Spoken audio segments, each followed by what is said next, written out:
నా ప్రియమైన సహోదరుడా, నా ప్రియమైన సహోదరి, నా మాటల జాగ్రత్తగా ఆలకించుము. నీవు బాప్తిసం పొందుకున్నావు కదా, అయితే నీవు ఎన్ని తప్పులు చేస్తున్నావు, ఎన్ని పాపాలు మూటకట్టుకుంటున్నావో నీకు ఎప్పుడైనా అర్థము అయిందా? గమనించావా? బాప్తిసం పొందుకున్న నీవు ఎలా ఉండాలో మరొకసారి నీకు గుర్తు చేస్తున్నాను. నీవు ఏకులము నుండి నీవు వచ్చినా సరే బాప్తిసము ఎందుకు పొందుకున్నావో నీకు తెలుసు. బాప్తిసం పొందుకోవటం వల్ల వచ్చే ఫలితాలు కూడా నీకు తెలుసు. ఆరంభములో నీవు బాప్తిసము పొందుకోవడానికి ముందు అన్ని తెలుసుకుని అంటే నాలో ఉంటే నీకు పాప క్షమాపణ ఉంటదని, ఎన్ని తప్పులు చేసినా నేను క్షమిస్తానని, నాయందు నమ్మకముంచి జీవిస్తే పరలోక రాజ్యం ఉంటుందని, నీ పాపములు వదిలిపెట్టి నీ పాపములు నా దగ్గర ఒప్పుకొని రక్షణ పొందుకున్నావు. అయితే ఎలా జీవించాలో నీకు అన్నీ తెలుసు. అయితే నీవు చేసే పొరపాట్లు ఎప్పుడైనా గమనించావా? లేదు కదా. అన్యుల ఆచారాలను వదిలిపెట్టిన తర్వాత నీవు అన్యులు ఆచారాలను నీవు చేయకూడదు కదా. అయితే ఇల్లు కట్టుకుంటే ముహూర్తాలు పెట్టించుకుంటావు. నీ కుటుంబంలో నీకు పిల్లలు పుడితే పుట్టినప్పుడు ముహూర్తాలు చూపించుకుంటావు, అన్యుల పేర్లు పెడతావు.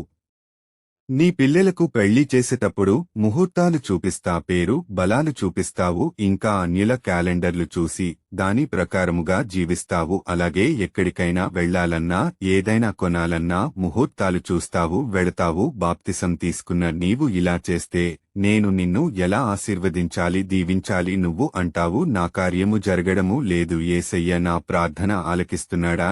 ఎందుకు ఎక్కడలేని సమస్యలు నాకే వస్తున్నాయి అని అంటావు. నా ఆజ్ఞ మీరి నీవు ఏది చేసినా అది జరగదు. నేను చెప్పినట్లుగా నా ఆజ్ఞ ప్రకారము జీవిస్తే నీవు ఏది తలచినా ఏది కోరినా నువ్వు అనుకున్నట్లుగా జరుగుతాయి. ఒక ప్రక్క అన్యుల ఆచారాలు పాటిస్తూ మరొక ప్రక్క యేసయ్య యేసయ్య అని నీవు మొరపెడితే నేను వింటానా? వినను అని నీకు తెలుసు. వింటాను కాని నిన్ను దీవించను, సమస్యలన్నీ నాకే వస్తున్నాయి అని అనుకుంటావు. అవును, మరి నీవు జాగ్రత్తగా నా ఆజ్ఞలు పాటిస్తే నీకు సమస్యలు రావు. ఆశీర్వాదము, ఆనందము, శాంతి, సమాధానములు నీకు కలుగుతాయి. ఇప్పటికైనా పర్వాలేదు కాని ఇక నుండి అయినా నా మాటలు విన్నాక నీవు అన్యుల ఆచారాలను ఆచరించకుండా నేను పంపిన యాజకులు ప్రజలకి నాకు మధ్యవర్తులైన దైవజనులు చెప్పిన బోధలను ఆలకించి నీవు జీవిస్తే చాలు. నీవు ఏది అడిగితే అది నేను ఇస్తాను, దీవిస్తాను. ఆమెన్.